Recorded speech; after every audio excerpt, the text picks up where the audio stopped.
STA TV, media syiar Islam. Bismillahirrahmanirrahim. Assalamualaikum warahmatullahi wabarakatuh. Alhamdulillah hamdan katsiran tayyiban mubarakan fi mubarakan alaihi kama yuhibbu rabbuna wa yarda. Wa ashhadu an la ilaha illallah wahdahu la syarikalah. Wa ashhadu anna Muhammadan abduhu wa rasuluhu sallallahu alaihi wa ala alihi wa sahbihi ajma'in, amma ba'd. Kaum muslimin dan muslimat pendengar setia radio syiar Tauhid Aceh 96,1 FM rahimani wa rahimakumullah. Walhamdulillah, puji dan syukur marilah selalu dan senantiasa kita panjatkan kepada Allah Rabbul Alamin atas berbagai limpahan nikmat dan karunia yang Allah Ta'ala curahkan kepada kita semua hingga saat ini. Dialah Allah yang telah berfirman di dalam kitabnya mengingatkan kita akan banyaknya nikmat yang Allah berikan kepada kita. Allah Ta'ala berfirman, wa in ta'uddu ni'matallahi la tuhsuha innal insana ladzalumun kafar. Dan kalaulah sekiranya kalian ingin menghitung-hitung nikmat yang Allah berikan kepada kalian, maka niscaya kalian tidak akan pernah sanggup untuk menghitungnya. Sesungguhnya manusia itu pelaku kezaliman dan kekufuran.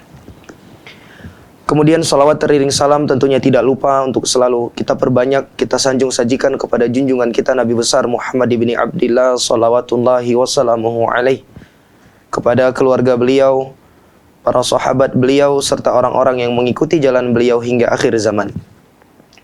Kaum muslimin dan muslimat yang dimuliakan Allah, walhamdulillah, kembali di sore hari yang berbahagia ini Allah Ta'ala mempertemukan kita dalam sebuah kegiatan yang baik, yang kita semua berharap semoga kegiatan ini adalah tanda kebaikan yang Allah Ta'ala inginkan untuk kita semua. Dan adapun yang menjadi tema pembahasan kita di sore hari ini adalah tentang perjalanan hidup seorang Nabi yang mulia, seorang Nabi yang memiliki sekian banyak keutamaan. Itulah Nabi Yusuf alaihi salam, seorang Nabi yang baginda Rasulullah SAW pernah sabdakan, Al-Karim ibnul Karim ibnul Karim ibnul Karim, Yusuf ibn Ya'qub ibn Ishaq ibn Ibrahim alaihimussalam. Nabi alaihi salatu wassalam pernah mengatakan bahwa Nabi Yusuf itu adalah seorang yang mulia, putra dari seorang yang mulia, dan juga putra dari seorang yang mulia, dan juga putra dari seorang yang mulia. Artinya Nabi Yusuf anaknya bin Ya'qub, anaknya Nabi Ya'qub, anaknya Nabi Ishaq, dan juga anaknya Nabi Ibrahim alaihissalam. Kata para ulama, ini adalah nasab terbaik yang pernah ada, di mana 4 generasi semuanya adalah para nabi dan rasul. Perlu diketahui, Allah Subhanahu wa Ta'ala mengabadikan kisah Nabi Yusuf ini di sebuah surat yang dikenal dengan nama beliau, yaitu surat Yusuf. Bahkan Allah Azza wa Jalla menisbatkan kisah Nabi Yusuf adalah sebagai kisah yang terbaik. Allah Ta'ala mengatakan, nahnu naqussu alaika ahsanal qasas. Sesungguhnya kami akan mengisahkan kepada engkau, wahai Nabi Muhammad, ahsanal qasas, kisah yang paling baik. Itulah dia kisah Nabi Yusuf alaihi salam. Dan juga perlu diketahui bahwa surat Yusuf itu diantara surat Makkiyah, surat yang turun tatkala Nabi alaihi salatu wassalam masih berada di kota Mekah sebelum beliau hijrah. Yang artinya kata para ulama, surat Yusuf ini adalah bentuk tasliyah dari Allah, bentuk hiburan dari Allah Azza wa Jalla. Allah menceritakan kepada Nabi kita tentang kisah Nabi Yusuf alaihi salam itu sebagai bentuk hiburan kepada Nabi kita, di mana pada waktu itu Nabi kita alaihi salam mendapatkan berbagai macam cobaan dan rintangan, mendapatkan berbagai macam gangguan dari saudara-saudara beliau sendiri. Maka Allah Ta'ala kisahkan cerita perjalanan hidup Nabi Yusuf sebagai bentuk hiburan kepada Nabi alaihi salatu wassalam, agar supaya beliau tidak terlalu bersedih, agar supaya cobaan-cobaan yang didapatkan oleh Nabi alaihi salatu wassalam itu menjadi ringan, ketika dia ingat bahwa di sana ada seorang Nabi yang juga mendapatkan ujian dari saudara-saudaranya.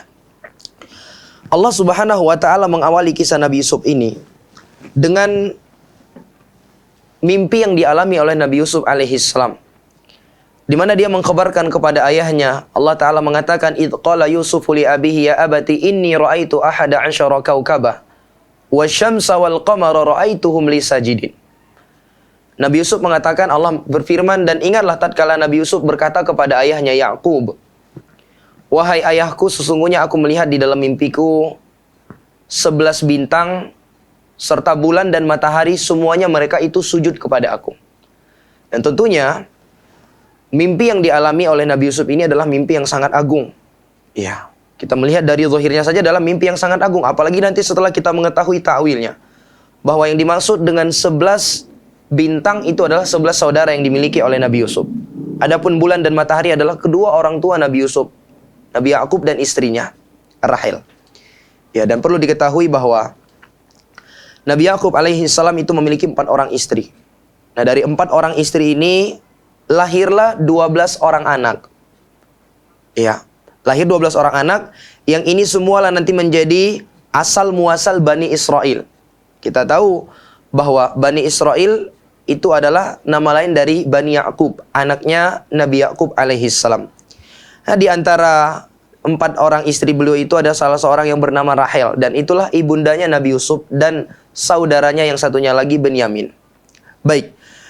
Mendengar mimpi yang luar biasa yang dialami oleh Nabi Yusuf alaihi salam, maka Nabi Yakub pun memberikan petuah kepada Nabi Yusuf, di mana beliau mengatakan, qala ya bunayya la taqsus ru'yaka ala ikhwatika fayakidu laka kaidah. Inna syaitana lil insani aduwwum mubin.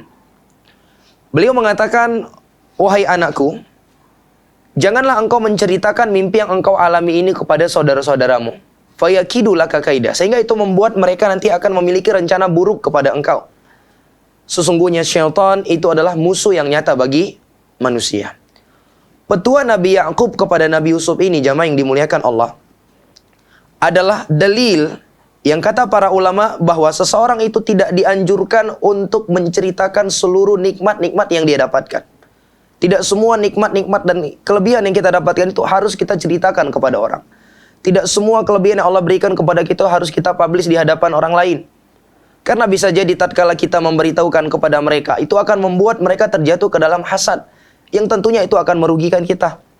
Belum lagi nanti dengan sebab kita melakukan hal tersebut akan membuat mereka menimpakan penyakit ain kepada kita. Oleh karena itu, Nabi Yakub memberikan petua yang sangat luar biasa kepada Nabi Yusuf. Beliau mengatakan, la taqsus ru'yaka ala ikhwatika fayakidu laka kaidah. Wahai anakku, janganlah engkau menceritakan mimpi yang engkau lihat ini kepada saudara-saudaramu. Fayakidu laka kaidah, sehingga itu membuat nanti mereka akan berencana buruk kepada engkau. Ya, berbeda dengan sebagian orang di masa ini, apapun yang dia dapatkan, baik itu makanan, jalan ke sana, jalan ke sini, semuanya itu kalau bisa diupload ke sosial medianya. Subhanallah. Dan tidak sedikit kita melihat bagaimana orang-orang mendapatkan keburukan disebabkan perbuatan tersebut. Dan perlu kita ketahui juga bahwa Nabi Yusuf alaihi salam, di antara 12 anak yang dimiliki oleh Nabi Yakub, Nabi Yusuf ini adalah anak yang paling disayangi oleh Nabi Yakub. Sehingga Nabi Yakub sadar ketika Nabi Yusuf menceritakan mimpinya nanti, ini akan memicu rasa hasad bangkit di dalam hati anak-anaknya. Sehingga Nabi Yakub melarang Nabi Yusuf alaihi salam untuk menceritakan hal tersebut. Kemudian Allah Subhanahu wa taala pun melanjutkan kisahnya. Allah mengatakan, "Idz qalu la Yusufu wa akhuhu ahabbu ila abina minna wa nahnu usbah. Inna abana lafi dhalalim mubin." Mereka mengatakan, dan ingatlah tatkala mereka mengatakan sungguh si Yusuf itu dan saudaranya Benyamin itu lebih dicintai oleh ayah kita dibandingkan kita ini. Padahal kita ini jauh lebih kuat daripada si Yusuf. Inna abana lafi dhalalim mubin.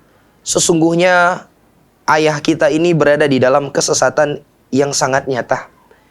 Jadi para ulama menyebutkan saudara-saudara Nabi Yusuf itu hasad kepada Nabi Yusuf. Mereka tidak suka kepada Nabi Yusuf lantaran melihat kecintaan yang teramat besar dari Nabi Yakub kepada Nabi Yusuf. Inilah yang membuat mereka itu hasad dan iri kepada Nabi Yusuf alaihi salam. Sehingga para ulama ketika membawakan kisah ini, tepatnya ketika melewati ayat ini, mereka memberikan sebuah pelajaran yang sangat indah bahwa hendaknya seorang ayah, seorang ibu, yang dia itu memiliki anak lebih dari satu, dia hendaknya bersikap adil semampu dia. Kalau memang sekiranya dia lebih mencintai salah seorang anaknya dibandingkan yang lainnya, maka jangan dia tampakkan kecintaan tersebut secara berlebihan di depan anak-anak yang lain. Karena itu akan bisa memicu rasa hasad yang timbul dari anak yang lain kepada anak yang dia sayangi. Oleh karena itu Nabi alaihi salatu wasallam pernah mengatakan, "I'dilu baina auladikum." Bersikap adillah engkau di antara anak-anakmu. Apakah kamu mau nanti anak-anakmu itu bersikap durhaka kepada engkau? Jadi di antara kesalahan dan kekeliruan sebagian orang tua adalah tatkala dia lebih mencintai anaknya yang satu dibandingkan yang lainnya. Dia lebih mencintai anaknya yang bungsu misalnya dibandingkan anak yang sudah tua. Itu dia tampakkan kecintaan yang berlebihan. Dengan dia mungkin memberikan hadiah yang tidak adil. Dia memberikan pemberian yang itu melebihi pemberian-pemberian yang dia berikan kepada anak-anak yang lain. Maka ini adalah sikap yang cukup berbahaya, yang bisa memicu terjadinya hasad sesama mereka. Baik. Sehingga tanpa diceritakan mimpi oleh Nabi Yusuf, mereka itu sudah tertanam dan timbul hasad di dalam hati mereka kepada Nabi Yusuf. Sehingga mereka mengatakan, "Uqtulu Yusuf aw yatrahuhu arda yakhlu lakum wajhu abikum wa takunu min ba'dihi qauman shalihin." Sehingga mereka mengatakan, mari kita bunuh saja Yusuf itu. Atau kita buang dia ke suatu tempat supaya perhatian ayah kita kembali tercurahkan lagi kepada kita. Wa takunu min ba'dihi qauman shalihin. Dan setelah itu kita akan bertobat dan kembali menjadi orang-orang yang soleh. Apa pelajaran yang bisa kita petik di sini? Yang pertama, perhatikan bagaimana sebuah keburukan apabila tidak segera bertaubat darinya, maka keburukan tersebut akan menggiring pelakunya menuju keburukan-keburukan yang lainnya. Lihat bagaimana saudara-saudara Nabi Yusuf yang awalnya mereka ini hanyalah hasad kepada Nabi Yusuf. Tapi ketika hasad tersebut tidak segera ditepis oleh mereka, tidak segera dilawan oleh mereka, maka hasad tersebut menggiring mereka kepada keburukan-keburukan yang lainnya. Mulai dari mereka menuduh ayah mereka sebagai orang yang sesat. Inna abana lafi dhalalim mubin. Sesungguhnya ayah kita itu berada di dalam kesesatan yang sangat nyata. Ini keburukan yang diakibatkan hasad tadi. Kemudian setelah itu mereka sampai nekat ingin membunuh Nabi Yusuf. Mereka mengatakan, "Uqtulu Yusuf aw tarhuhu ardan yakhlu lakum wajhu abikum." Udah gini aja, kita bunuh aja si Yusuf itu. Atau kita buang dia ke suatu tempat sehingga perhatian Nabi Yakub, perhatian ayah kita kembali lagi tertuju kepada kita. Subhanallah. Belum lagi nanti keburukan setelahnya akan muncul lagi tatkala mereka sudah buang Nabi Yusuf ke dalam sumur. Mereka datang menemui Nabi Yakub dengan air mata buaya, dengan pakaian yang sudah dipoles dengan darah palsu. Seraya mereka mengatakan, sesungguhnya kami bermain-main dengan Nabi Yusuf. Qadarullah dia dimakan oleh serigala. Lihat bagaimana keburukan itu akan menggiring pelakunya ke dalam keburukan yang lainnya. Oleh karena itu jangan pernah berpikir tatkala suatu kebohongan itu bisa menyelamatkan kita dari sebuah permasalahan. Tidak. Kebohongan yang kita lakukan, jangan pikir dia akan menyelamatkan kita dari sebuah permasalahan. Justru dia akan menggiring kita terus-menerus berada di dalam keburukan. Pelajaran lainnya yang bisa kita petik dari ayat yang mulia ini, di mana mereka mengatakan, wa takunu min ba'dihi qauman shalihin. Setelah kalian bunuh Yusuf atau setelah kalian buang dia, kalian taubat dan insya Allah kalian akan menjadi orang-orang yang soleh kembali. Ini sebuah peringatan untuk kita semua kaum muslimin dan muslimat yang dimuliakan Allah, bahwa di antara tipu daya syaitan, jeratan syaitan yang banyak menjangkiti orang-orang soleh adalah syaitan membisikkan kepada mereka, Allah Azza wa Jalla itu Ghafur. Allah adalah zat yang maha pengampun. Allah Tawwab. Allah adalah zat yang maha pemberi taubat. Artinya nggak masalah kita buat maksiat sekali aja. Tapi ingat, setelah ini kita taubat kepada Allah Azza wa Jalla. Nggak apa-apa kamu buat pelanggaran sekali aja. Tapi ingat, jangan terus-terusan. Setelah ini kamu taubat kepada Allah. Padahal ini adalah tipu daya syaitan yang sangat manjur. Yang banyak orang-orang soleh terjebak di dalam jeratan yang satu ini. Karena yang pertama, siapa yang menjamin kita masih diberikan oleh Allah Azza wa Jalla umur panjang untuk bertaubat kepada Allah setelah kita melakukan perbuatan dosa dan maksiat tersebut? Bisa jadi iyadzan billah, ketika kita melakukan sebuah perbuatan dosa dan maksiat, di saat itu pula Allah Ta'ala cabut nyawa kita. Ini yang pertama. Jadi jangan tertipu, oh nggak apa-apa kita buat maksiat, tapi setelah itu nanti kita bertobat kepada Allah Azza wa Jalla. Dan insya Allah ketika orang sudah bertaubat, at-taibu minadz dzambi kaman la dzamba lahu. Orang yang sudah bertobat dari sebuah dosa itu seakan-akan dia tidak memiliki dosa sama sekali. Benar. Tapi siapa yang menjamin kita masih diberikan oleh Allah kesempatan hidup untuk bertobat kepada Allah Azza wa Jalla? Kemudian yang kedua, siapa yang menjamin ketika kita sudah melakukan sebuah maksiat tersebut, lantas hati kita mengingkarinya dan bertobat kepada Allah Azza wa Jalla? Betapa banyak orang-orang yang terjerumus ke dalam kemaksiatan dan dia tidak mampu untuk keluar dari kemaksiatan tersebut, yang awalnya dia hanya sekedar coba-coba. Ingin coba sekali, ingin merasakan ini, merasakan itu. Tatkala dia sudah merasakannya, malah ketagihan. Siapa yang menjamin tatkala kita melakukan sebuah maksiat, lantas kita segera bisa bertobat kepada Allah, membenci perbuatan maksiat tersebut? Na'udzubillah, kalau sekiranya kita awalnya mencoba-coba melakukan sebuah maksiat, namun qadarullah masyafa'al, Allah Azza wa Jalla tidak memberikan taufik kepada kita untuk bertaubat, sehingga kita menjadi orang yang cinta dan tidak bisa melepaskan diri dari kemaksiatan tersebut. Maka berhati-hati dari jeratan syaitan yang satu ini. Kemudian pelajaran lain yang bisa kita petik dari ayat yang mulia ini, di mana mereka berniat untuk membunuh ataukah membuang Nabi Yusuf, itu niatnya baik. Di mana mereka mengatakan, yakhlu lakum wajhu abikum. Kita bunuh aja Yusuf ini atau kita buang saja dia, supaya perhatian ayah kita ini kembali tertuju kepada kita. Artinya mereka ingin menyingkirkan Yusuf dari rumah, supaya perhatian Nabi Yakub itu kembali fokus kepada mereka. Niat mereka baik, ingin mendapatkan perhatian ayahnya. Namun cara mereka adalah cara yang salah. Dan setelah nantinya mereka melakukan rencana busuk mereka tersebut, apakah Nabi Yakub alaihi salam menjadi semakin sayang kepada mereka? Apakah Nabi Yakub semakin memberikan perhatian kepada mereka? Jawabannya tidak. Justru Nabi Yakub marah kepada mereka. Nabi Yakub tahu itu adalah rencana buruk mereka. Sehingga apa pelajaran yang bisa kita petik dari sini? Bahwa segala sesuatu itu sudah ditakdirkan oleh Allah Azza wa Jalla.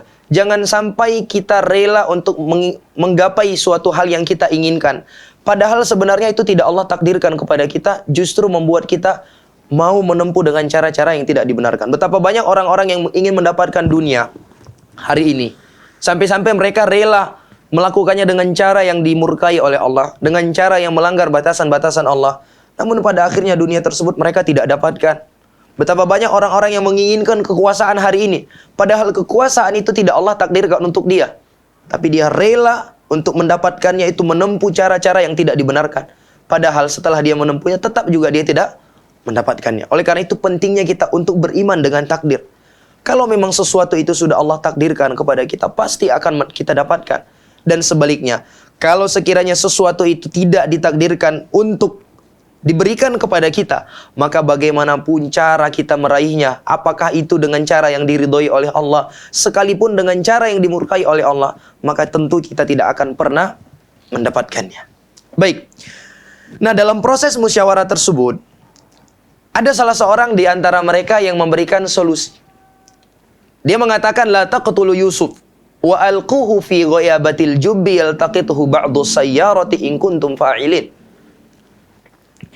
Mereka mengatakan, atau dia mengatakan, udah gini aja, kalian gak usah bunuh si Yusuf.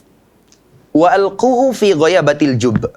Tapi cukup kalian masukkan saja dia ke dasar sumur. Nanti dia akan diambil oleh sebagian musafir jika kalian memang benar-benar ingin menyingkirkan Nabi Yusuf dari rumah. Ya.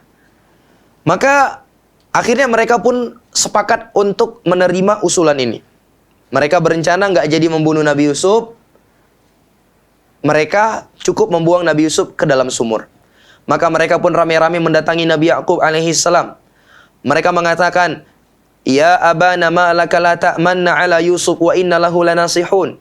Arsilhu ma'ana ghadan yarta' wa yal'ab wa inna lahu lahafidhun. Mereka mengatakan, wahai ayah kami, mengapa kamu tidak mempercayakan Yusuf ini kepada kami? Bukankah kami ini adalah orang-orang yang menginginkan kebaikan untuk Nabi Yusuf? Ini lihat bagaimana keburukan akan melahirkan keburukan setelahnya. Hasad, menuduh ayahnya sesat, berencana membunuh Nabi Yusuf. Kemudian mereka membuat mereka berdusta. Wa inna lahu lanasihun. Kita ini adalah orang-orang yang menginginkan kebaikan kepada Nabi Yusuf. Arsilhu ma'ana ghadan. Biarkanlah dia pergi bersama kami besok. Yarta' wa yal'ab, agar dia dapat bersenang-senang, agar dia dapat bermain-main. wa inna lahu lahafidhun, dan insya Allah kita ini akan menjaga dia. Jadi seakan-akan mereka ingin mengatakan, wahai ayah kami, kalau Yusuf ini diam terus di rumah, tentunya dia akan bosan, jenuh. Maka biarkan dia pergi bersama kami main-main. Ya, insya Allah kami akan menjaga dia. Maka mendengar permintaan mereka tersebut, Nabi Yakub alaihi salam pun mengatakan, Inni la yahzununi an tadhhabu bihi wa akhafu ay ya'kulahu dhi'bu wa antum anhu ghafilun. Mereka mengatakan, atau Nabi Yakub mengatakan, sesungguhnya aku benar-benar sedih kalau kalian bawa Nabi Yusuf pergi bermain-main. Di samping itu aku juga khawatir dia akan dimakan oleh serigala dalam keadaan kalian lalai darinya. Ya, ini menunjukkan betapa besarnya memang rasa kasih sayang Nabi Yakub kepada Nabi Yusuf. Sampai-sampai untuk dibawa main-main satu hari aja, Nabi Yakub itu bisa sedih, subhanallah. Jadi untuk dibawa main-main keluar satu hari, pergi pagi, pulang sore, itu sudah bisa membuat Nabi Yakub sedih. Menunjukkan memang luar biasa sayangnya Nabi Yakub kepada Nabi Yusuf. Subhanallah. Nah, mendengar kekhawatiran ayah mereka yang berlebihan kepada Yusuf, tentunya mereka tidak menyerah. Mereka mengatakan, la in akalahu dhi'bu wa nahnu usba inna idzal khasirun. Kalau sekiranya dia itu dimakan oleh serigala, wahai ayah kami, sementara kami ini adalah orang-orang yang hebat, inna idzal khasirun, maka sungguh kami ini benar-benar orang yang merugi. Artinya mereka ingin mengatakan kepada ayahnya, gimana mungkin serigala bisa melukai Nabi Yusuf? Gimana mungkin serigala bisa memakan Yusuf? Sementara kami di sini ada abang-abangnya, adalah orang-orang yang hebat, orang-orang yang kuat. Mereka terus merayu Nabi Yakub alaihi salam. Sehingga karena desakan-desakan tersebut, akhirnya Nabi Yakub alaihi salam pun memberikan izin kepada mereka untuk membawa Nabi Yusuf yang kecil untuk main-main. Ya. Dan di tengah perjalanan, mereka pun melancarkan rencana buruk mereka tadi. Mereka pun mencampakkan Nabi Yusuf ke dalam sebuah sumur. Dan tatkala mereka mencampakkan Nabi Yusuf ke dalam sumur, Allah Azza wa Jalla pun mengatakan kepada Nabi Yusuf, memberikan wahyu kepada Nabi Yusuf, latunabbi'annahum bi'amrihim hadza wa hum la yash'urun. Tenang wahai Yusuf, jangan kamu takut. Nanti insya Allah engkau sendiri yang akan menceritakan kisah yang mereka lakukan ini kepada engkau dalam keadaan mereka udah nggak sadar lagi siapa engkau. Akhirnya, setelah mereka mencampakkan Nabi Yusuf ke dalam sumur, mereka nggak langsung pergi dari tempat tersebut. Mereka menunggu di sumur, menunggu dari tempat yang cukup jauh, yang mereka bisa memantau kondisi sumur tersebut dengan niatan jangan sampai Nabi Yusuf itu berhasil keluar. Agar supaya Nabi Yusuf tetap berada di tempat tersebut sampai mereka benar-benar memastikan Nabi Yusuf ini diambil oleh musafir. Jadi terbayang kita bagaimana kondisi dahulu, di mana para musafir melakukan perjalanan itu, ya sumber air tidak semudah sekarang ini ketika kita ingin mendapatkannya.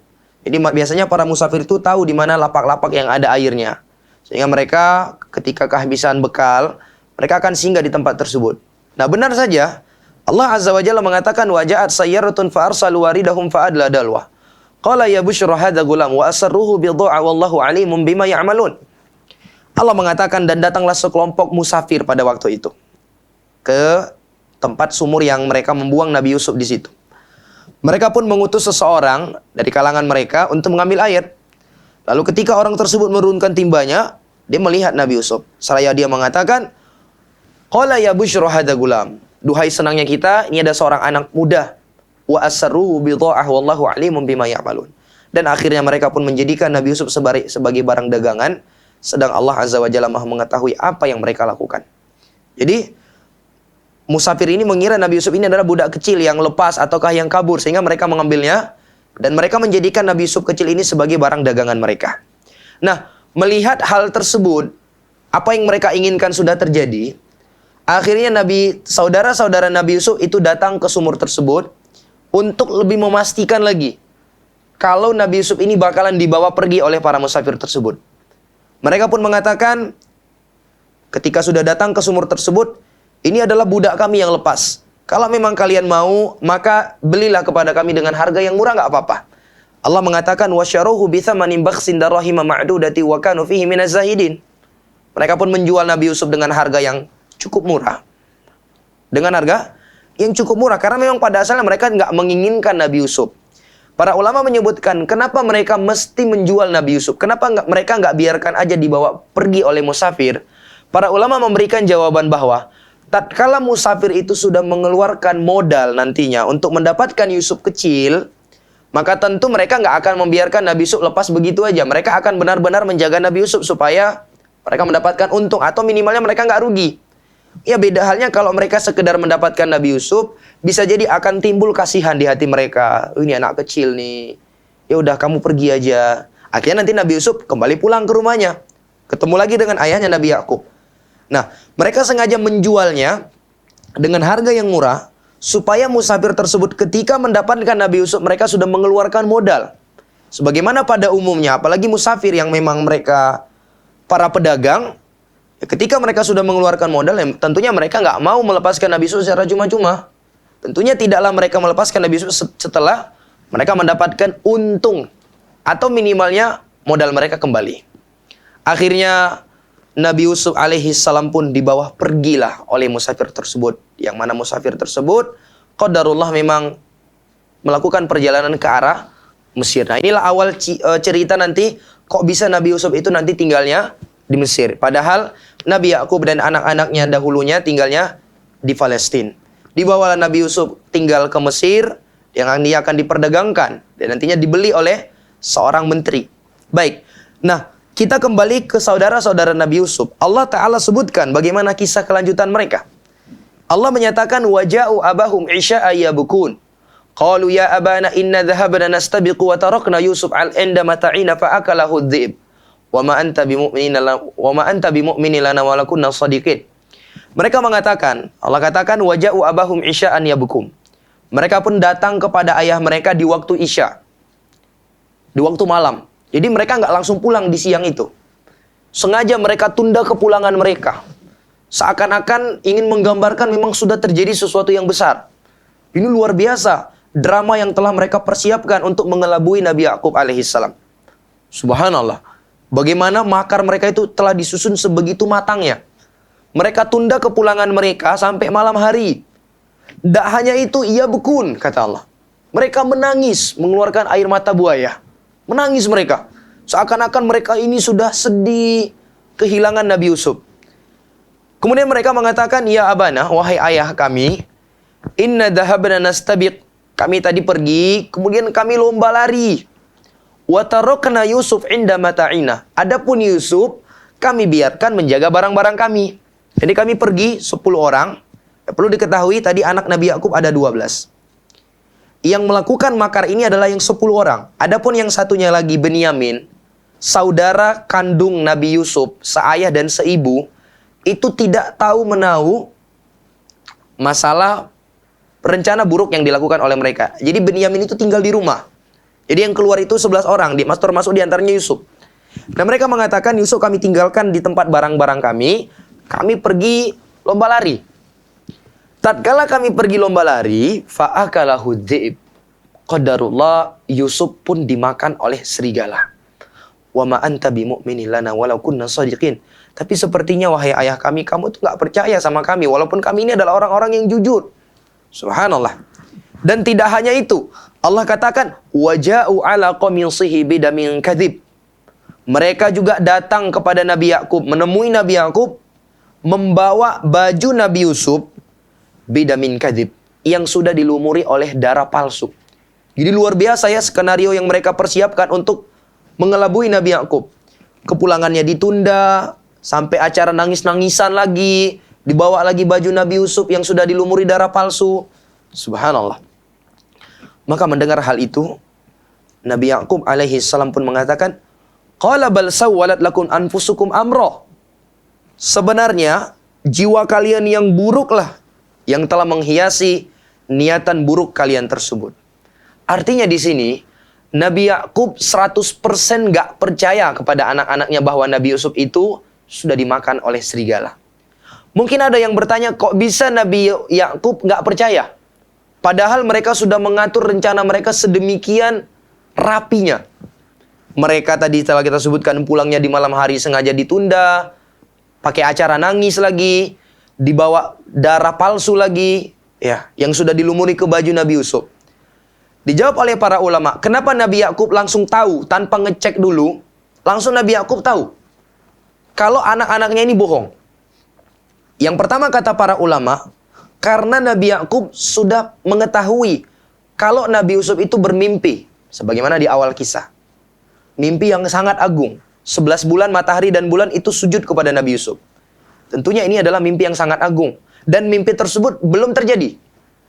Jadi mustahil seorang Nabi Yusuf yang melihat mimpi demikian, dan mimpinya belum terjadi kemudian dia meninggal. Belum tentu. Itu nggak mungkin. Jawaban yang kedua, kata para ulama, kenapa Nabi Yakub mengetahui bahwa anak-anaknya itu melakukan kedustaan? Karena sekalipun mereka melumuri baju Nabi Yusuf itu dengan darah palsu, tapi bajunya itu masih utuh. Secara logika, kalau memang benar Nabi Yusuf itu dimakan oleh serigala, harusnya gimana? Harusnya bajunya koyak-koyak. Ya memang jelas kena bekas gigitan serigala.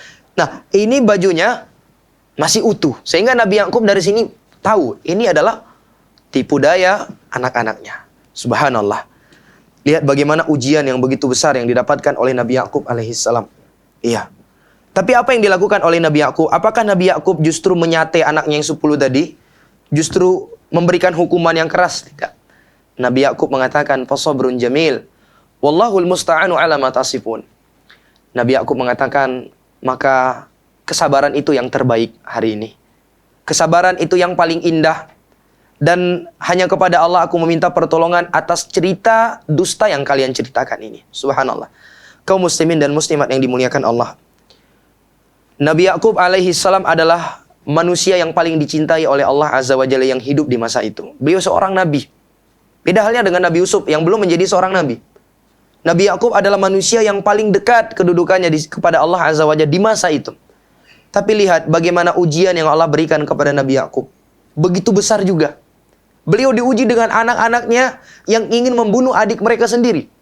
Apa pelajaran yang bisa kita petik di sini? Bahwa yang pertama, ujian yang Allah berikan kepada seorang hamba itu tidak serta-merta Allah Ta'ala murka kepada dia.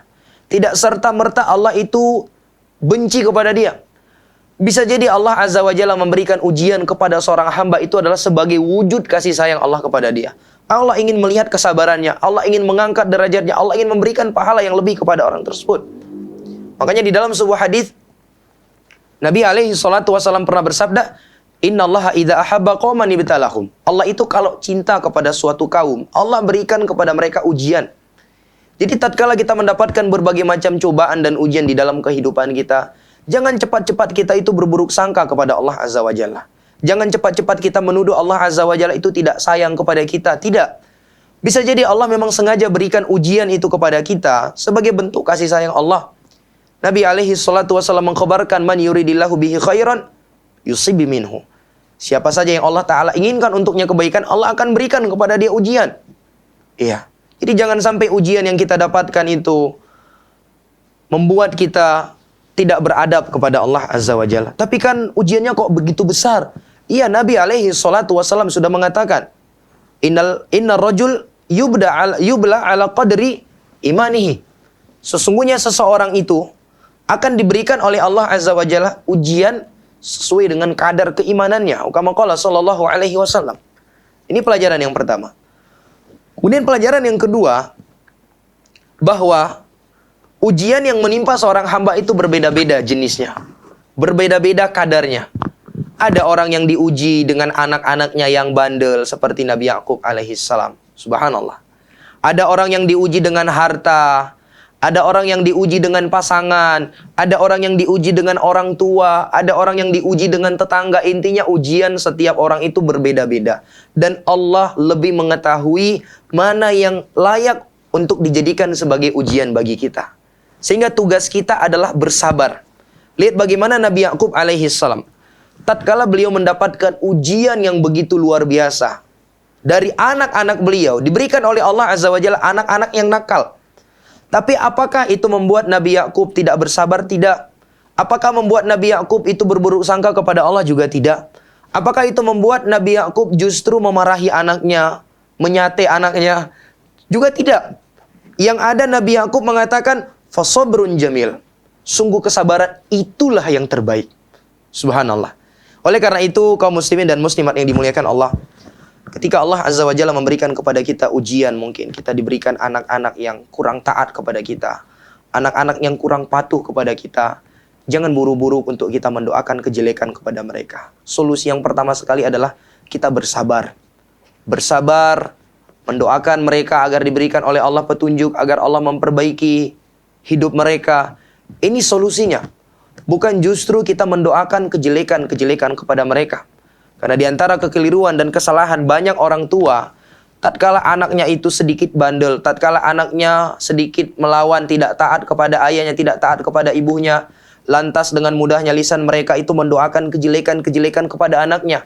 Padahal Nabi alaihi salatu wasallam telah mewanti-wanti, jangan sekali-kali kalian mendoakan kejelekan kepada diri kalian, kepada keluarga kalian, kepada harta yang kalian miliki. Karena kalian nggak tahu, bisa jadi tatkala kalian mengucapkan doa kejelekan tersebut, itu bertepatan dengan waktu mustajabatud doa.